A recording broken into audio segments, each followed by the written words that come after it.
The layout and design of Universal's Epic Universe is completely different to any other Universal park, as you will enter into a central hub area. From here, you'll be able to access the 4 other areas through special portals, which will serve as the entrance into the lands, as well as being individually themed to their locations.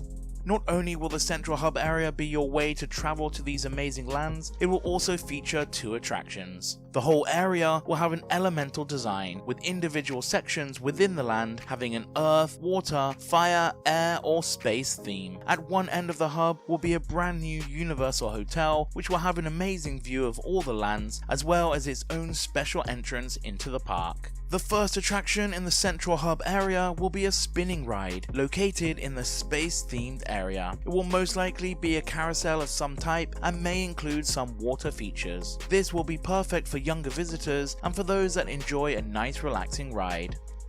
The other attraction in the central hub and also in the space themed area will be a dual track roller coaster. This will be the most thrilling attraction in the park and will give visitors the chance to choose between 2 different coasters as they travel to space and race along 2 exciting layouts. There will be many close encounters and both tracks will feature inversions, 2 launches and a unique crossover that has never been seen before. For the fans of the old Dueling Dragons coasters in Universal Islands of Adventure, this will be a welcome return to a dueling coaster at the Universal Orlando Resort.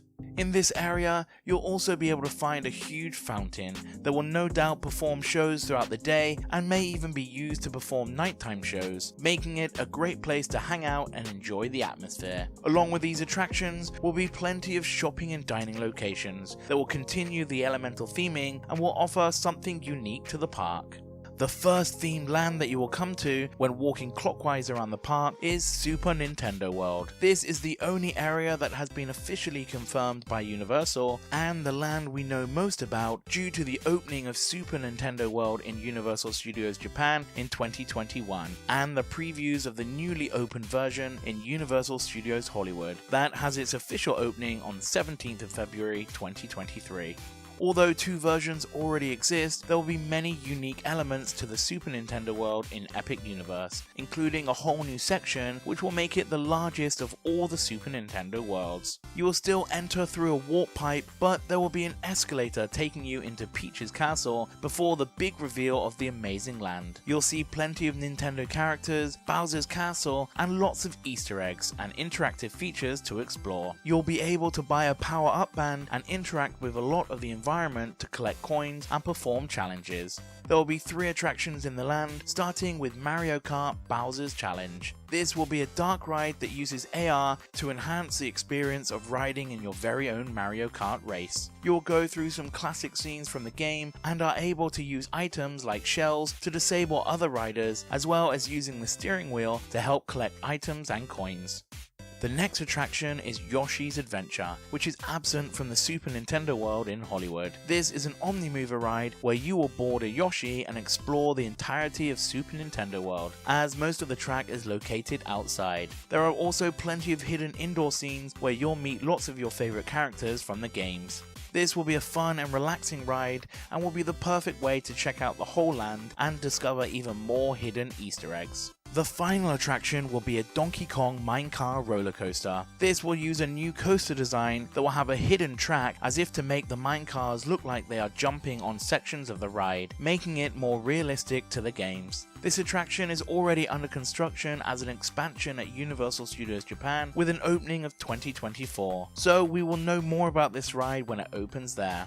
There will also be plenty of shopping and dining locations throughout this immersive world, which will be an amazing addition to the Universal Orlando Resort. If you're enjoying the guide so far, don't forget to hit the like button as it really helps us to share this video to more visitors. We now move on to the next area, which will be themed to the classic Universal monsters. The land will be set in an old European village similar to what is found in the classic Frankenstein and Dracula movies. The main attraction here will be a dark ride that will use an updated Kuka Arm ride system similar to Harry Potter and the Forbidden Journey. Set within the Gothic-styled old manor house located at the back of the land, the ride will feature a mixture of screens and physical sets, along with a selection of monsters that may include the Mummy, Wolfman, Dracula, and of course Frankenstein's monster. Although the storyline is unknown at this time, it is definitely the ride that I'm most looking forward to and will likely be a very popular attraction in the park. In a change to the original plans for the park, another ride has been added to the Universal Monsters Land in the form of a family spinning coaster. Set entirely outdoors and rumoured to be themed to the Wolfman, so may involve being chased by the monster or to replicate the transformation of turning into an actual werewolf. The original plans had this area designed as an indoor theatre, but was changed to add an extra coaster to the park. As with all the lands, there will also be themed restaurants and shopping locations, and a special meet and greet area where visitors can meet all the classic Universal monsters throughout the day. It's now time to move on to the third land in the park, the Wizarding World. After the success of Hogsmeade and Diagon Alley, it was a sure bet that a third Wizarding World would be coming to Epic Universe. Originally designed to be entirely set during the Fantastic Beasts timeline, this is another land that has gone through various design changes over the last 2 years. The land will be split, with one section holding an attraction set in the British Ministry of Magic, which featured heavily in the final 2 Harry Potter films. This will be another dark ride that will use the Scoop vehicles, which were made famous from the Adventures of Spider-Man ride over in Islands of Adventure, before going on to be used for Transformers 3D at various Universal parks, and most recently Jurassic World Adventure in Universal Studios Beijing. Like those rides, there will be a mixture of screens and physical sets, with a storyline based around the trial of Professor Umbridge and her attempted escape. This is one of the most eagerly anticipated attractions in the park and will most likely be one of the busiest areas when it opens. The second half of the land will be themed to the Wizarding World of Paris, France, which was seen in the second Fantastic Beasts movie. It will be similar to Diagon Alley with all the shops and restaurants, and will most likely include places to buy wands, robes, and other wizarding merchandise. There will also be plenty of interactive wand experiences spread throughout the land. A VR broomstick attraction was planned for this section of the Wizarding World, but unfortunately these plans have been cancelled or shelved for the foreseeable future. In its place, a unique show will be housed in a specially designed theatre that will include lots of special effects and a brand new story that will help to complete the whole new Wizarding World. And now for the final area within Epic Universe, a land based on How to Train Your Dragon. It will be set on the Isle of Berk, which features heavily in all the films and TV shows, and the attractions and entertainment will be themed around the different training exercises needed to be a successful dragon trainer. The main attraction in the land will be the steel-based launch roller coaster that will be based on a design by the people of Berk to simulate a dragon flight rather than being themed to an actual dragon flight. As this land will be mainly aimed at the younger visitors, the coaster won't feature any inversions but will travel throughout the land and will include a few indoor scenes and multiple launches. Next up is the Skyfly Flat Ride, which will be the training device for dragon racing. Riders will have a choice of how thrilling the experience will be, as you'll be able to control how your seat spins as you fly around. You can choose to do as many barrel rolls as you please, or simply enjoy the attraction without any spinning.